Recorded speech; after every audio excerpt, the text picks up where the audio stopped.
they are now, their employment system is that they put people on a contractual arrangement. And with these things in line, then there are no benefit in terms of pension plan and other things. So how do they get involved in a pension plan? IRA. Okay. You are a independent contractor, but under Section 5C19 of the Income Tax Act, because you are rendering personal services, they're going to take income tax from you at source and pay it over. If it is you are in a contractual relationship and you did not negotiate a gratuity each year for the period of the contract, then you are not doing yourself justice. If they refuse to pay a gratuity, then you must make that personal decision, right? Because really a gratuity, you know, is in lieu of being in a pension scheme, right? And you, if you get a gratuity, you must make that conscious decision that you don't spend that money, that you use it to go into an IRA, right? And when you get a gratuity, if it's over 2 years, then you're entitled to using the redundancy formula, 2.25 times number of years of average salary times number of years of service, all over 33 1/3. That's your tax-free portion. And what you must do now is that you calculate, although you have our deduction at source, because I'm deduction at source, right? I file an income tax return so that I know what my 20% is, right? And I take it off. And know that they will refund me. And those refunds are not bad because they try and refund individuals first. Well, my refunds don't take long because they want to get rid of me.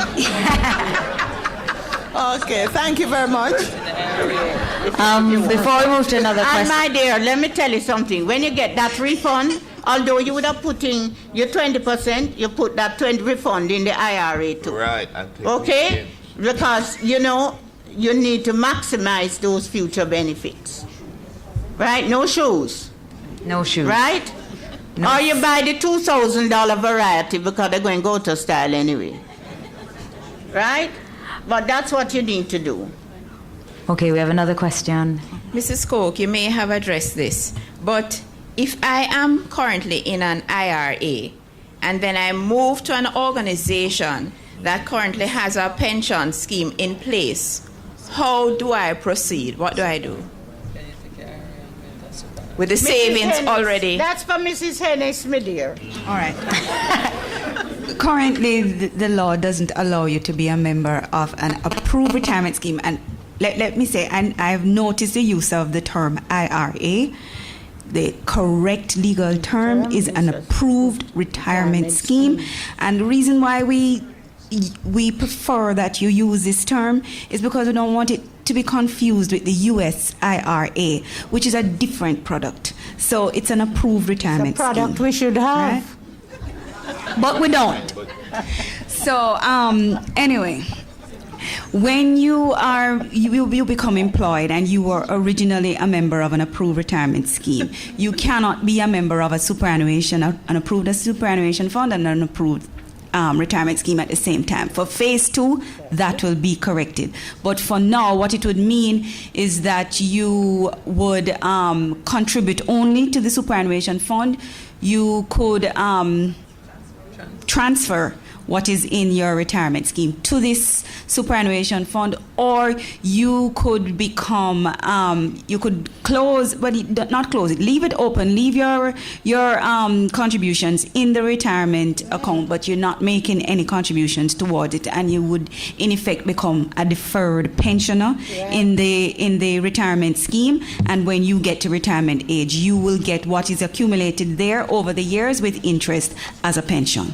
Just to add to what Mrs. Hennis has to say, that there is the defined deferred pensioner in the 2008 amendment, right? So it suspends you paying into it, but the amount will stay there and accumulate, right? But if she don't finish phase 1, when you're going to get to phase 2, Mrs. Hennis? That's what I want to know. Yeah, we all want to know. We'll leave that for our seminar number 2. I think St. Elmo, you wanted to say something? Not really. It's just that sometimes we leave out a little word, and a little word can make a difference. I think what we are saying, you cannot be a contributing member to both schemes. Yes. Right? The word contributing is there because you're still a member. Once your money is in a scheme, You're a member. you're a member.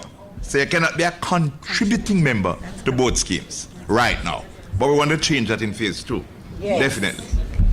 Well, we actually have a question from Scott Robinson, who is watching this seminar via Facebook, and I think it ties in well with what we're talking about. His question is, if you opt for early retirement at age 50 in order to access funds, can you continue to be employed?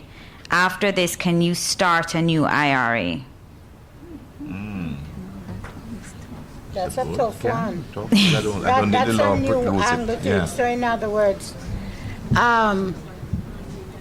but essentially that's what I've done. You could do it. Yes, The law doesn't say you exactly. can't do it. Yes, in other words, you opt to take your retirement amount at age 50. You're basically coming out of the scheme. And just what I did is to come out of the scheme, reinvest my money elsewhere, and take a pension from the employer's portion, because you can't get the whole of the employer's portion. And then I've taken that employer's portion now and putting into Scotia Bridge. That's what I've done. So in other words, I'm out of one scheme, essentially, and I can now go into the IRA. And I'm getting a pension from my other scheme. There's nothing in the law to prevent that. We have another question. Oh no, I think we'll cut off at this point so that... At the maturity of your approved retirement scheme, taxation after the 25% lump sum payment, would that taxation percent be what? I've asked this question before. Zero. Zero. No. You have gotten the lump sum payment, but you have 75% left. Saying on They're the going to balance. tax that amount. What is the rate of taxation on that 75%? Yes, you're going to get that as an annuity. Yes, but what is the rate of taxation before Well, you get your you're annuity? now going to add that to your total income. And then you take the formula that I gave you there of the threshold, so that year, less the right, pension right, relief because you're in right, receipt of a yes, pension. yes. And when you did your 65, you get the age relief. No. The Scotia Bridge, the document speaks of 69. That the Scotia Bridge Yes. allows you, and Anya and Miss will speak to that, they allow you to make those contributions up to age 69. Yes. And I'm saying to them, go up to at least age 71, which is the U.S. But retirement what I'm age. asking you is, you can And the voluntarily... Jamaican law is 70, so at least go up to 70. No, you can voluntarily defer taking your annuity. Yeah. Yes. Okay, all right. Yes. So there you can grow the bridge more. Oh, yes. All right, greedy that we Long are. bridge. Now, next question. We are hopeful that you will not retire. And by the way, what is your rate per hour in US dollars for consumption? No, seriously, no, I'm not joking. No, seriously. No, question Outside. You have to talk to her outside. Sure. It's a marketing seminar. No, seriously. You are speaking of the taxation rate reducing. So therefore, if we are hopeful that the young professionals that you seem to be targeting who are not here because they have no money are going to get into a Scotia Bridge at age 30. By the time they reach 65, there's hope for the rate. By what you predict, zero. Well, no, I would love it to go to no but personal income realistically. tax. But you know that if we were to get, there's a tax reform that is about to come on. The consultants are here now. And the recommendation from the Matalan Committee, which I was on, is to go to the personal rate. First of all, bring the corporate rate down to the personal rate and reduce the personal rate down to about 15%, which is what it is in other developed. Yes, but it's supposed to be temporary, right? I am emphasizing temporary. But the point about it is that we as a nation have to, before we can get to that point, we need to comply. We need to educate our taxpayers. Schools do not educate